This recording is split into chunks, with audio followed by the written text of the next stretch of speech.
लाडो चिड़िया पेट से थी और जल्द ही अंडे देने वाली थी। बारिश का मौसम था, हर दिन जंगल में जोरदार बारिश हो रही थी। बीच बीच में बिजली भी गिर रही थी। लाडो चिड़िया का घोंसला तो बहुत कमजोर था। मेरा घोंसला तो बहुत कमजोर है। ऊपर से बारिश का मौसम। मैं क्या करूं? सब पंछी अपने अपने घोंसले पक्के करने में लगे हैं। मैं कहाँ जाऊं? किससे मदद मांगूं? इस अवस्था में कहीं उड़कर बाहर भी नहीं जा सकती। हे ऊपर वाले, अब तेरा सहारा है। तभी कालू कौवा लाडो चिड़िया के घोंसले में आ जाता है। अरे लाडो चिड़िया, तुम आज की सभा में क्यों नहीं आई? मैं जल्द ही अंडे देने वाली हूँ कालू भैया। इस अवस्था में कैसे आ सकती थी? आप बताइए, क्या हुआ आज की सभा में? आज मौसम की जानकारी देने वाले पक्षी भी सभा में शामिल थे। उन्होंने कहा कि आने वाले दिनों में जोरदार बारिश के साथ तूफान भी आएगा। हे ऊपर वाले, अब मैं क्या करूं? कैसे अपना घर सुरक्षित करूं? मेरे पास तो नया घर बनाने का समय भी नहीं है। क्या हुआ लाडो बहन? तुम इतना परेशान क्यों हो? क्या बताऊं कालू भैया, मेरा घर बहुत कमजोर है। बारिश और तूफान से टूट जाएगा। अब आप ही बताइए, मैं क्या करूं? तुम चिंता मत करो लाडो। हम जरूर कुछ न कुछ उपाय करेंगे और तुम्हारी मदद करेंगे। इतना बोलकर कालू कौवा वहां से चला जाता है। जैसा कि मौसम की जानकारी देने वाले पक्षियों ने कहा था, जोरदार बारिश शुरू हो गई। अरे बाप रे! अब मैं क्या करूं? बारिश तो बहुत तेज होने लगी। तभी लाडो चिड़िया का घर तेजी से हिलने लगता है। लाडो चिड़िया घोंसले से उड़ जाती हैं और तेज बारिश में भीगते हुए कालू कौवे के घर आ जाती है और आवाज लगाती है। कालू भैया, ओ कालू भैया, दरवाजा खोलिए, मैं हूं लाडो। अरे लाडो, तुम यहाँ क्या हुआ? तेज बारिश में मेरा घोंसला टूट गया और मैं जैसे तैसे भीगते हुए यहाँ आई। मेरा पेट बहुत दर्द कर रहा है। लगता है मेरे अंडे बाहर आने वाले हैं। क्या मैं बारिश रुकने तक यहाँ रुक सकती हूँ कालू भैया? कालू मन ही मन सोचने लगा, अगर मैंने इसे अंदर आने दिया तो अंडे बाहर आने तक यहीं रहेगी और मुझे इसका ख्याल रखना होगा। और अनाज भी मेरे पास थोड़े ही पड़े हैं, वो भी खत्म हो जाएगी। और मौसम की जानकारी देने वाले ने कहा था, बारिश अभी कुछ दिनों तक और पड़ेगी। अरे कालू भैया, कहाँ खो गए? मुझे अंदर आने दीजिए, मैं भीग रही हूँ। लाडो, मुझे माफ कर दो। मेरे घर मेहमान आए हुए हैं। तुम किसी और पक्षी के घर चली जाओ। अब मैं कहाँ जाऊँ? मेरे बच्चों, तुम चिंता मत करो। मैं तुम पर कोई भी आँच नहीं आने दूंगी। लाडो चिड़िया वहां से उड़कर मिट्ठू तोते के घर आती है और घर का दरवाजा खटखटाती है। मिट्ठू भैया, दरवाजा खोलो, मैं हूँ लाडो। मिट्ठू दरवाजा खोलता है और कहता है। अरे लाडो, तुम यहाँ कैसे?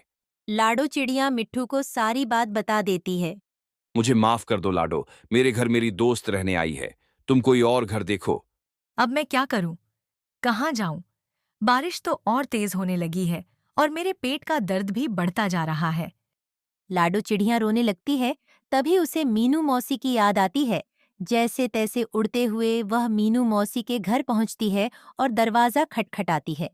मीनू मौसी, दरवाजा खोलिए, मैं हूँ लाडो। मीनू मौसी दरवाजा खोलती हैं।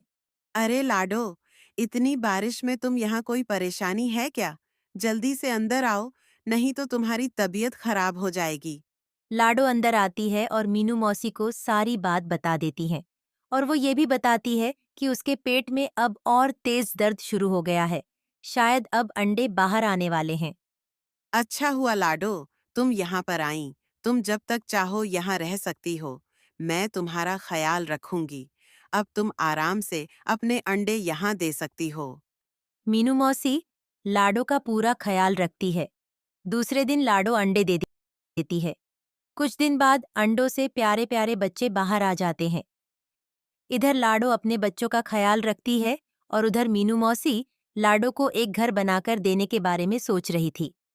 तभी एक दिन मीनू मौसी अनाज लेने बाहर निकलती है। तभी उसे एक बड़ा सा मशरूम दिखता है। वह सोचती है, मैं इसी का लाडो के लिए घर बनाऊंगी। मीनू मौसी घर बनाने के काम में लग जाती हैं। तभी वहां कालू कौवा आ जाता। मीनू मौसी, आप यहाँ क्या कर रही हो? मेरे घर लाडो चिड़ियाँ रहने आई हैं। बारिश और तूफान ने उसके घर को तबाह कर दिया। कुछ दिन पहले ही उसके दो प्यारे प्यारे बच्चे हुए हैं। मैं इस मशरूम से उसके लिए घर बना रही हूँ। आप कितनी अच्छी हो मीनू मौसी। लाडो चिड़िया मेरे पास भी मदद मांगने आई थीं, पर मैंने उससे झूठ बोल दिया कि मेरे घर मेहमान आए हुए हैं। अब मैं उस गलती को सुधारना चाहता हूँ। आप ही बताइए, मैं क्या करूँ? मुझे अकेले घर बनाने में समय लग जाएगा। तुम मेरी मदद करो, हम दोनों लाडो को सरप्राइज देंगे। कालू कौवा और मीनू मौसी दोनों ने मिलकर लाडो चिड़िया के लिए एक प्यारा और मजबूत मशरूम का घर बनाकर तैयार कर दिया। मीनू मौसी घर वापस आ जाती है। अरे मीनू मौसी, आप कहाँ चली गई थी? मैं कब से आपका इंतजार कर रही थी। मैं यहाँ थी बाहर, मुझे भूख लगी थी, अनाज लाने गई थी।